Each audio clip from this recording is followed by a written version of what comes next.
Hello बच्चों, welcome back to the channel. मैं हूं द क्रिप्टिक सर और बेटा आज की वीडियो में हम बात करने वाले हैं एल्गी के बारे में। तो चलिए शुरू करते हैं। देखो बेटा, एल्गी जब आप पढ़ रहे हो तो उसमें सबसे पहले हम देखेंगे कि हैबिटेट मतलब रहता कहाँ है।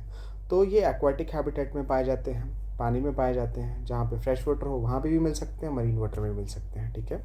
इसके अलावा ये moist soil, moist rock and moist would पर भी पाए जा सकते हैं।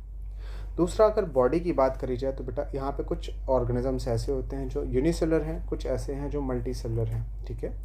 बॉडी जो होती है वो थैलोइड होती है, मतलब यहाँ आप रूट स्टेम लीफ का पता नहीं लगा सकते बॉडी में। मेन प्लांट बॉडी कैसी है बेटा? गैमेटोफिटिक है। सेल वॉल किस चीज़ की बनी है? तो यहाँ सेलुलोज है, गैलेक्टेंस है एंड मेनेंसिन, तीन चीज़ों से मिलकर सेलुलोज बनी होती है। इसके अलावा बेटा वेस्कुलर टिश्यूज एब्सेंट है, इसलिए इनको आप एट्रैक्योफाइट्स भी बोल सकते हो। Then mode of nutrition, nutrition कैसे लेते हैं? तो ज़्यादातर तो फ्री लिविंग होते हैं, फोटोसिंथेटिक होते हैं, लेकिन कुछ पैरासिटिक मोड भी पाए जाते हैं, जैसे कि सिफेल्यूरस एक एग्जांपल आ जाता है आपके पास। सिफेल्यूरस सिफेल्यूरस एक पैरासिटिक एल्गी है जो रेड रस्ट ऑफ टी या कॉफ़ी कॉज करता है। ठीक है। इसके अलावा बेटा कुछ सिम्बायोटिक फॉर्म्स होती है, जैसे कि आपने एक लाइकन पढ़ा है ना, लाइकन में जो एल्गी होती है वो सिम्बायोटिक एसोसिएशन में ही तो रह रही है। ठीक है। तो ये तो इसके कुछ जनरल फीचर्स हो गए। इसके बाद हम बात कर लेते हैं रिप्रोडक्शन की। तो बेटा यहाँ तीनों तरीके का रिप्रोडक्शन दिखेगा। वेजिटेटिव रिप्रोडक्शन भी होता है, एसेक्सुअल रिप्रोडक्शन भी होता है और सेक्सुअल रिप्रोडक्शन भी होता है। वेजिटेटिव रिप्रोडक्शन फ्रेगमेंटेशन से होगा या बाइनरी फ्यूजन से होगा? ऑब्वियस सी बात है, अगर मल्टी सेलुलर फॉर्म होगी, थैलोइड बॉडी है तो फ्रेगमेंटेशन काम आएगा, लेकिन अगर यूनिसेलुलर बॉडी है तो बाइनरी फ्यूजन काम आएगा। ठीक है। इसके अलावा एसेक्सुअल रिप्रोडक्शन स्पोर्स के थ्रू होता है। ठीक है। और स्पोर्स में कुछ स्पोर्स ऐसे होते हैं जो मोटाइल होते हैं, मूव कर सकते हैं, जैसे कि जू स्पोर्स मूव कर सकते हैं, और कुछ स्पोर्स ऐसे होते हैं जो नॉन मोटाइल हो सकते हैं, जो मूव नहीं कर पाते हैं। ठीक है। इसके अलावा जो सेक्सुअल रिप्रोडक्शन होता है वहाँ पे गैमीट का फ्यूजन होगा तो सेक्सुअल रिप्रोडक्शन होगा, और जो गैमीट फ्यूज हो रहे हैं वो मोटाइल भी हो सकते हैं और नॉन मोटाइल भी हो सकते हैं। ठीक है। और किस तरीके के गैमीट का फ्यूजन हो रहा है उसके बेसिस पर आप बोल सकते हो आइसोगैमी हो सकती है, या अनाइसोगैमी हो सकती है, या फिर ओगैमी हो सकती है। ठीक है। ये हमने प्रीवियस क्लासेस में डिस्कस कर रखा है कि ये टर्म के मतलब क्या होते हैं। ठीक है। अब इसके बाद नेक्स्ट जो चीज़ है वो हमारे पास है कि एल्गी की कितनी क्लासेस हैं। तो क्लासेस ऑफ एल्गी बेटा टोटल 3 क्लासेस होती है, क्लोरोफाइसी, फियोफाइसी एंड रोडोफाइसी। ठीक है। क्लोरोफाइसी को आप बोलते हो बेटा ग्रीन एल्गी, ग्रीन एल्गी बोल सकते हो। फियोफाइसी को आप बोल सकते हो बेटा ब्राउन एल्गी, एंड रोडोफाइसी को आप बोल सकते हो क्या? रेड एल्गी बोल सकते हो। ठीक है। तो ये अलग अलग नाम है, इन कॉमन नेम है इन क्लासेस ऑफ एल्गी के। अब इन तीनों क्लासेस ऑफ एल्गी को हम एक कंपैरिजन या कंपैरेटिव टेबलर फॉर्म में पढ़ लेते हैं, ज़्यादा आसान रहेगा समझने के लिए। जैसे कि सबसे पहले हमारे पास आती है बेटा क्लोरोफाइसी, फियोफाइसी एंड रोडोफाइसी, ये हमने पढ़ा है। ठीक है। अब यहाँ पर बेटा जो कहाँ पाए जाते हैं हैबिटेट, तो ये फ्रेश वाटर में भी दिखेगा, ब्रैकिश वाटर में भी दिखेगा, मरीन वाटर में भी दिखेगा। सेम इसका केस है, fresh water, brackish water, marine water, इसका भी सेम केस है, fresh water, brackish water, marine water. लेकिन ये डिफरेंस क्या होता है इन वाटर्स में? फ्रेश वाटर में सैलिनिटी सबसे कम है, सॉल्ट कंसंट्रेशन सबसे कम है, मरीन वाटर में सबसे ज़्यादा है, ब्रैकिश वाटर में बीच में ही कहीं है, दोनों के बीच में कहीं सॉल्ट कंसंट्रेशन होती है। अब बात यहाँ आती है कि जो क्लोरोफाइसिक मेंबर्स हैं वो कौन से पानी में ज़्यादा पाए जाते हैं? तो बेटा मोस्टली तो फ्रेश वाटर में पाए जाते हैं, ज़्यादातर फ्रेश वाटर में पाए जाते हैं। फियोफाइसी के मेंबर रेयरली फ्रेश वाटर में पाए जाते हैं। ठीक है। और जो ब्राउन एल्गी है उसके मेंबर मोस्टली तो मरीन वाटर में पाए जाते हैं, sorry red algae mostly marine water में, लेकिन कभी कभार कुछ स्पीशीज़ हैं जो कि फ्रेश वाटर में भी पाई जा सकती हैं। ठीक है। इसके अलावा बॉडी फॉर्म्स कैसी होती हैं? तो जो ग्रीन एल्गी है वहाँ यूनिसेलुलर एल्गी भी देखने को मिलती है, मल्टीसेलुलर भी फॉर्म्स भी देखने को मिलती है। फियोफाइसी में ज़्यादातर मल्टीसेलुलर देखने को मिलता है, और रोडोफाइसी में यूनिसेलुलर भी होता है और मल्टीसेलुलर भी होता है। ठीक है। फियोफाइसी की अगर बात करी जाए तो बेटा यहाँ पर मल्टीसेलुलर बॉडी है, कुछ ऐसे एल्गी होती है जो सिंपल ब्रांचिंग शो करते हैं, कुछ ऐसी एल्गी होती है जो बहुत ज़्यादा ब्रांचिंग शो करते हैं। ठीक है। वो एल्गी जो सिंपल ब्रांचिंग शो करते हैं उसके अंदर आता है आपका एग्जांपल बेटा यूकेलिप्टस, सॉरी एक्टोकार्पस। ठीक है। और वो एल्गी जो बहुत ही प्रोफ्यूजली ब्रांच आते हैं उसमें आ जाते हैं बेटा कैल्प्स, और ये कैल्प्स जो है ये 100 मीटर तक ग्रो कर सकते हैं, they can grow up to 100 metres, जिसमें एक एग्जांपल आ जाता है लैमिनेरिया। ठीक है। नाउ अब यहाँ पर कुछ एग्जांपल्स देख लेते हैं जो कि बहुत इंपॉर्टेंट है बेटा।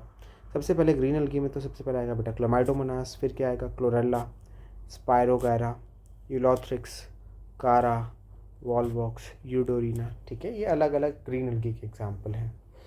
इसके अलावा ब्राउन एल्गी में क्या क्या आएगा बेटा, एक्टोकार्पस है, लैमिनेरिया है, सारगासम है, फ्यूकस है एंड डिक्टियोटा है। ये सब ब्राउन एल्गी के मेंबर हैं। रेड एल्गी में क्या क्या आएगा बेटा, पोरफायरा, पोरफायरीडियम, पॉलीसिफोनिया, जिलीडियम एंड ग्रेसिलीरिया। ये सब रेड एल्गी के मेंबर्स हैं। ठीक है, तो ये एग्जांपल्स हैं जो कुछ आपको याद रखने हैं अच्छे से।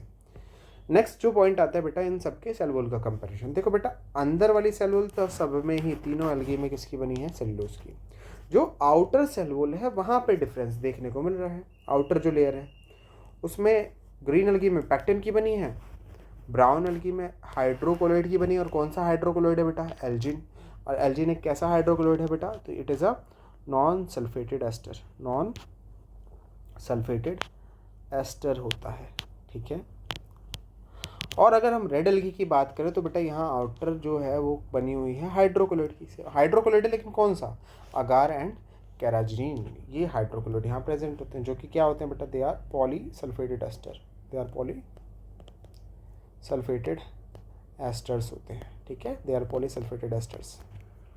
नाउ आगे मूव करते हैं बेटा। आगे हम देखो पिगमेंट्स की तरफ। तो पिगमेंट क्लोरोफिल ए तो सब में ही पाया जाएगा, देखो कॉमन है।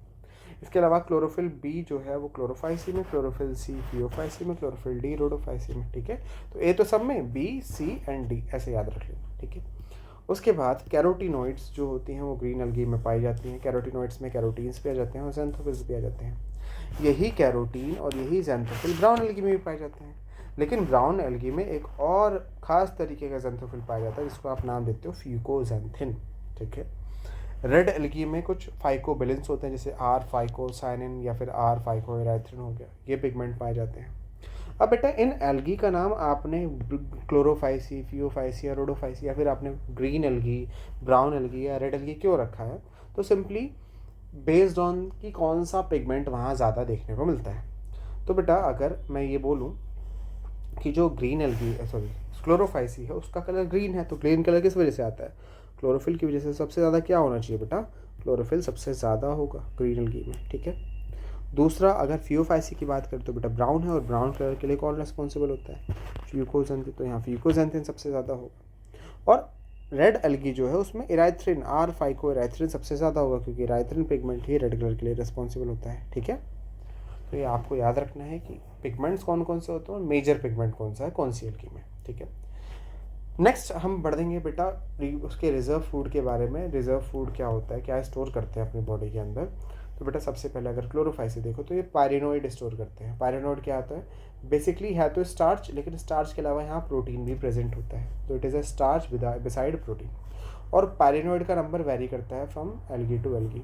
जैसे क्लामाइडोमोनास में 1 होता है, यूलोथ्रिक्स में 1 से 3 है, स्पायरोगैरा में बेटा 10 से 20 होते हैं। ठीक है, तो इस तरीके से चलता रहता है। फियोफाइसी की में बात करी जाए तो बेटा यहाँ कॉम्प्लेक्स कार्बोहाइड्रेट होते हैं, नाम लैमिनेरिन एंड मैनिटोल। ठीक है, और रेड एल्गी जो है वहाँ पे भी कॉम्प्लेक्स कार्बोहाइड्रेट है, नाम क्या है बेटा, फ्लोरिडियन स्टार्च। और फ्लोरिडियन स्टार्च स्ट्रक्चरली एक सिमिलर है अमाइलोपेक्टिन एंड ग्लाइकोजन के, तो ये आपको याद रखना है। अगर पूछा जाए फ्लोरिडियन स्टार्च कौन सी एल्गी में है तो बेटा रेड एल्गी में है। लैमिनेरिन मैनिटोल जैसे कॉम्प्लेक्स कार्बोहाइड्रेट कौन सी में है तो बेटा फियोफाइसी में है। ठीक है, ब्राउन एल्गी में। नेक्स्ट आगे मूव करते हैं बेटा। नेक्स्ट आता है हमारे पास पॉइंट वेजिटेटिव रिप्रोडक्शन। अब जहाँ यूनिसेलर फॉर्म होती है वहाँ बाइनरी फिजन तो दिखेगा। इसके अलावा फ्रेगमेंटेशन तो तीनों में ही कॉमन होता है। और बेटा यहाँ पे आपने ग्रीन एल्गी में देखा जो क्लोरेला, क्लामाइडोमोनास है या फिर यूडोरिना है वो यूनिसेलर फॉर्म से, तो वहाँ पर आपको क्या दिख रहा है बेटा, बाइनरी फिजन देखने को मिल रहा है। उसी तरीके से जो यहाँ पर आपने देखा कि क्या पोरफायरिडियम यूनिसेलर फॉर्म है, तो और क्या देखने को मिल सकता है बेटा, बाइनरी फिजन वाला वेजिटेटिव प्रोपगेशन या वेजिटेटिव रिप्रोडक्शन देखने को मिल सकता है। अब नेक्स्ट जो है that is the asexual reproduction. जब हम बात कर रहे हैं बेटा ग्रीन एल्गी की तो वहाँ पर मोटाइल स्पोर्स के थ्रू भी होता है और नॉन मोटाइल स्पोर्स के थ्रू भी होता है, लेकिन ज़्यादातर जो हम देखते हैं मोटाइल स्पोर्स के थ्रू। और मोटाइल स्पोर का नाम क्या है बेटा, जूस्पोर है। जूस्पोर दिखने में कैसा होता है तो बेटा ऐसा पियर जैसा होता है ना, पियर नाशपाती, उसी के जैसा शेप होता है इसका, इसलिए आपने क्या बोला है, इट इज़ पायरीफॉर्म। कैसा शेप होता है, पायरीफॉर्म, पियर के जैसा। इस पे 2 से लेकर 8 यहाँ पे एपिकल पोजीशन पे फ्लैजेला लगे होते हैं। 2 to 8 एपिकली प्लेस्ड इक्वल फ्लैजिला है। इक्वल फ्लैजिला है तो कंडीशन क्या होगा बेटा, आइसोकॉन्ट कंडीशन है। ठीक है, आइसोकॉन्ट कंडीशन देखने को मिल जाती है आपको ना। फियोफाइसी को अगर देखा जाए तो बेटा यहाँ पर भी मोटाइल स्पोर्स होते हैं और साथ में क्या हो सकते हैं, नॉन मोटाइल स्पोर्स। तो मोटाइल स्पोर का नाम यहाँ पर भी क्या है बेटा, ज़ूस्पोर ही। लेकिन यहाँ पे ज़ूस्पोर किस तरीके से अलग है, तो बेटा शेप तो सेम ही है। शेप कैसा है, पियर जैसा है। ठीक है, पायरीफॉर्म शेप ही है। लेकिन इस बार फ्लैजिला जो है वो लेटरली प्लेस्ड है और दोनों फ्लैजिला अनइक्वल होते हैं। ठीक है, 2 फ्लैजिला हैं, दोनों अनइक्वल है और लेटरली प्लेस्ड है। यहाँ पे जब आपने ग्रीन एल्गी की बात करी थी तो बेटा 2 से लेकर 8 थे। यहाँ पे सिर्फ कितने हैं, 2 फ्लैजिला हैं। यहाँ पे कहाँ थे बेटा, एपिकल पोजीशन पे प्लेस थे। यहाँ पे लेटरली प्लेस्ड है। ठीक है, यहाँ पे फ्लैजिला इक्वल थे, यहाँ पे कैसे हैं बेटा, अनइक्वल फ्लैजिला है। और जब अनइक्वल फ्लैजिला होते हैं तो इस कंडीशन को आप नाम देते हो हेट्रोकॉन्ट कंडीशन। ठीक है, हेट्रोकॉन्ट कंडीशन ना। इसके अलावा शेप तो सेम ही है, पायरीफॉर्म शेप। ठीक है, इसके बाद बेटा अगर रेडोफाइसी की बात करें, रेड एल्गी की बात करें, तो यहाँ पे कोई भी मोटाइल स्टेज नहीं होता बॉडी में। तो यहाँ पे जो रिप्रोडक्शन होता है वो नॉन मोटाइल स्पोर्स के थ्रू होता है। ठीक है ना। अगला आए तो बेटा क्लोरोफाइसी में सेक्सुअल रिप्रोडक्शन की बात करी जाए तो आइसोगैमी भी दिखेगा, अनाइसोगैमी भी दिखेगा और ऊगैमी भी दिखेगा। आइसोगैमी कहाँ कहाँ दिखेगा, तो बेटा जो क्लामाइडोमोनास है वहाँ दिखेगा, यूलोथ्रिक्स में दिखेगा, स्पायरोगैरा में दिखेगा। एनाइसोगैमी क्लामाइडोमोनास में दिखेगा, यूडोरिना में दिखेगा, ओगैमी वॉलवॉक्स में दिखेगा और कारा में दिखेगा। ये इंपॉर्टेंट एग्जाम्पल है, ये आपको बहुत अच्छे से याद रखने बेटा, यहाँ से क्वेश्चन पूछे जाते हैं। ठीक है, इसके बाद बेटा नेक्स्ट जो है that is brown algae. Brown algae में आइसोगैमी दिखती है, अनाइसोगैमी दिखती है, ओगैमी दिखती है। लेकिन जो आइसोगैमी है वो बहुत ही रेयर होता है, रेयर इवेंट है। ठीक है, और ये कहाँ देखने को मिलता है बेटा, कहाँ देखने को मिल रहा है, यहाँ पर फ्यूकस में देखने को मिल रहा है। तो ये फ्यूकस वाला एग्जाम्पल बहुत अच्छे से आप याद रखना, कहाँ देखने को मिलता है। ठीक है, और जो रेड एल्गी है वहाँ पे सिर्फ और सिर्फ ओगैमी ही देखने को मिलेगी, उसके अलावा कुछ देखने को नहीं मिलता ना। जो फर्टिलाइजेशन होगा वो कहाँ होगा, बाहर या अंदर। अगर बाहर होगा तो उसको एक्सटर्नल बोलोगे, अंदर होगा तो इंटरनल बोलोगे, है ना। तो बेटा जो क्लोरोफाइसी है वहाँ पे इंटरनल फर्टिलाइजेशन भी हो सकता है, एक्सटर्नल भी हो सकता है। फियोफाइसी में भी इंटरनल भी हो सकता है और एक्सटर्नल फर्टिलाइजेशन भी हो सकता है। रोडोफाइसी में सिर्फ और सिर्फ इंटरनल फर्टिलाइजेशन ही देखने को मिलता है। तो ये चीज़ भी याद रखनी है आपको। इसके अलावा जब हम बात करते हैं पोस्ट फर्टिलाइजेशन, फर्टिलाइजेशन के हो जाने के बाद जो भी डेवलपमेंट हो रहा है वो सिंपल है या कॉम्प्लेक्स है।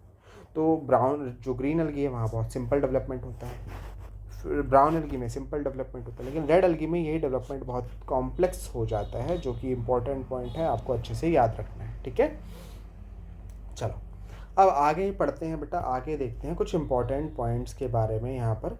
जैसे कि स्पायरोगैरा जो है, स्पायरोगैरा कैसी एल्गी है बेटा, ग्रीन एल्गी है। उसकी बॉडी में कोई भी मोटाइल स्टेज प्रेजेंट ही नहीं होती। वहाँ पे जब सेक्सुअल रिप्रोडक्शन होगा तो भी गैमेट्स कभी भी मोटाइल नहीं होंगे और ए सेक्सुअल रिप्रोडक्शन के टाइम पर ज़ूस्पोर्स प्रेजेंट नहीं होंगे। ठीक है, दूसरा है आपके पास बेटा ब्राउन एल्गी। ब्राउन एल्गी में गैमेट का साइज ज़ूस्पोर के साइज के सिमिलर होता है। सॉरी, गैमेट जो होते हैं दिखने में ज़ूस्पोर के जैसे होते हैं लेकिन साइज़ में छोटे होते हैं। ठीक है, मतलब ज़ूस्पोर कैसा दिखता था, पियर शेप्ड है, लेटरली प्लेस, 2 फ्लैजिला हैं। ठीक है, दोनों अनइक्वल हैं। उसी तरीके का गैमेट दिखेगा लेकिन साइज़ में छोटा होगा। तीसरा है रेड एल्गी। रेड एल्गी में कोई भी मोटाइल स्टेज नहीं होती उसकी लाइफ साइकिल में। रेड एल्गी में कोई भी ऐसी एल्गी नहीं है जिसमें ज़ूस्पोर प्रेजेंट हो या फिर जिसमें कि गैमेट जो है वो मोटाइल हो। ठीक है, या फिर जिसकी बॉडी में भी फ्लैजिला प्रेजेंट हो, ऐसा कोई भी मेंबर नहीं होता रेड एल्गी में। ठीक है, तो ये आपको याद रखना है। तो ये जो स्पायरोगैरा वाला बेटा उसको अच्छे से याद रखना कि स्पायरोगैरा है तो ग्रीन एल्गी लेकिन उसकी बॉडी में कोई भी मोटाइल स्टेज प्रेजेंट नहीं है, उसकी लाइफ साइकिल में कोई भी मोटाइल स्टेज प्रेजेंट नहीं होती। अब नेक्स्ट आता है बेटा लाइफ साइकिल के बारे में। तो एल्गी की अगर लाइफ साइकिल की बात करें तो मेन प्लांट बॉडी तो क्या होती है, गैमेटोफाइट ही होती है। तो gametophyte is the main plant body. Gametophyte के ऊपर सेक्स ऑर्गन्स हो सकते हैं, नहीं भी हो सकते, और लेकिन वो क्या बनाएगा बेटा, मेल गैमेट बनाएगा और या फिर और फीमेल गैमेट बनाएगा। अब ये जो गैमेट्स हैं ये फर्टिलाइज करेंगे, फर्टिलाइज करके क्या बनाते हैं बेटा, जाइगोट। अब ये मेल गैमेट हैप्लॉइड है, फीमेल गैमेट हैप्लॉइड है, दोनों फ्यूज़ करें तो बेटा डिप्लॉइड स्ट्रक्चर बना, और डिप्लॉइड स्ट्रक्चर जो बना वो क्या था, जाइगोट था। अब जाइगोट में इमीडिएट क्या हो जाता है, मियोसिस हो जाता है, और इमीडिएट मियोसिस होने की वजह से स्पोर्स बन जाते हैं। और स्पोर्स क्या करते हैं बेटा, स्पोर्स जो होते हैं ये जर्मिनेट करते हैं, दे जर्मिनेट, और जर्मिनेट करके बना लेते हैं वापस से गैमेटोफाइट। ठीक है, तो अगर इस लाइफ साइकिल में ध्यान से देखो तो आपको जो जाइगोट है सिर्फ वही डिप्लॉइड देखने को मिलेगा, बाकी सब तो हैप्लॉइड स्टेज है। और जो डिप्लॉयड स्ट्रक्चर होता है उसी को आप क्या नाम देते हो, स्पोरोफाइट नाम दे देते हो। इसलिए आप ये बोल सकते हो कि जाइगोट यहाँ पे स्पोरोफाइट को रिप्रेजेंट कर रहा है। और इस लाइफ साइकिल में ज़्यादा समय के लिए तो गैमेटोफाइट है, ये स्पोरोफाइट बहुत ही कम समय के लिए आया है, इसलिए इस लाइफ साइकिल को बोल सकते हो हैप्लॉन्टिक लाइफ साइकिल। ठीक है, तो this was the life cycle. Main plant body gametophyte से स्टार्ट होती है, मेल गैमेट बनता है, फीमेल गैमेट बनता है, दोनों गैमेट फ्यूज होते हैं, जाइगोट बनता है। जाइगोट अपने आप में स्पोरोफाइट की तरह काम कर रहा है। जाइगोट में इमीडिएट म्यूसिस हो जाता है, जिसकी वजह से एम्ब्रियो नहीं बन पाता। इमीडिएट म्यूसिस होने की वजह से स्पोर बनते हैं, स्पोर जर्मिनेट करते हैं और क्या बन जाता है, गैमेटोफाइट बन जाता है। अभी कुछ देख लेते हैं बेटा सिग्निफिकेंस, इंपॉर्टेंस क्या है एल्गी का। तो बेटा एटमॉस्फेयर में नियरली 50% एटमॉस्फेरिक CO2 का फिक्सेशन कौन कर रहा है, एल्गी कर रही है। ठीक है, मतलब कार्बन डाइऑक्साइड को फिक्स करना, फोटोसिंथेसिस करने का काम 50% से ज़्यादा कौन कर रहा है, एल्गी कर रही है। इसके अलावा ये लार्ज अमाउंट ऑफ ऑक्सीजन भी रिलीज़ करती है अपने आसपास के एनवायरनमेंट में। प्राइमरी प्रोड्यूसर्स की तरह काम करती है कहाँ पर, एक्वेटिक इकोसिस्टम में। और प्राइमरी प्रोड्यूसर्स है इसलिए बेटा base of aquatic food chain भी बनाने का काम करती हैं। ठीक है, इसके अलावा एक ऑर्गेनिज्म है जिसको आपने बोला है क्लोरेला, वो सिंगल सेल प्रोटीन की तरह काम करता है और उसको स्पेस ट्रैवलर्स के द्वारा यूज़ किया जाता है। इसके अलावा कुछ एल्गी ऐसी होती है जो एडिबल होती है, जैसे कि पोरफायरा जो कि एक रेड एल्गी खा सकते हो, लेमिनेरिया ब्राउन एल्गी खा सकते हो, सार्गासम ब्राउन एल्गी एडिबल है। ठीक है, इसके अलावा अगार एक केमिकल कंपाउंड होता है जो कि निकलता है जेलिडियम ग्रेसिलेरिया जैसी, कौन सी एल्गी है बेटा, ये दोनों, ये वो था रेड एल्गी। ठीक है, और इसको यूज़ किया जाता है कहाँ पर, कल्चर मीडियम में, आइसक्रीम बनाने में या फिर जलीज को बनाने में यूज़ किया जाता है। इसके अलावा बेटा कैराजिनिन होता है, कैराजिनिन को ऑब्टेन किया जाता है रेड एल्गी से, और दूसरा हाइड्रोक्लोराइड है एल्जिन, उसको ऑब्टेन किया जाता है ब्राउन एल्गी से। इन दोनों को ही कॉमर्शियली यूटिलाइज़ किया जाता है, कॉमर्शियल लेवल पे अलग अलग इंडस्ट्रीज़ में यूज़ किया जाता है।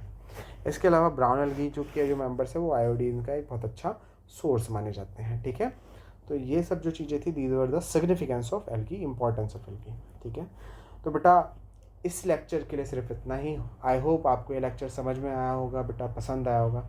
अगर आपको ये लेक्चर समझ में आया, पसंद आया, तो प्लीज़ लाइक करें इस वीडियो को, चैनल को सब्सक्राइब करें और बेटा वीडियो को शेयर करें। आपसे मिलते हैं नेक्स्ट वीडियो में, तब तक के लिए बेटा आप पढ़ते रहिए, हंसते रहिए, मुस्कुराते रहिए। Thank you, bye.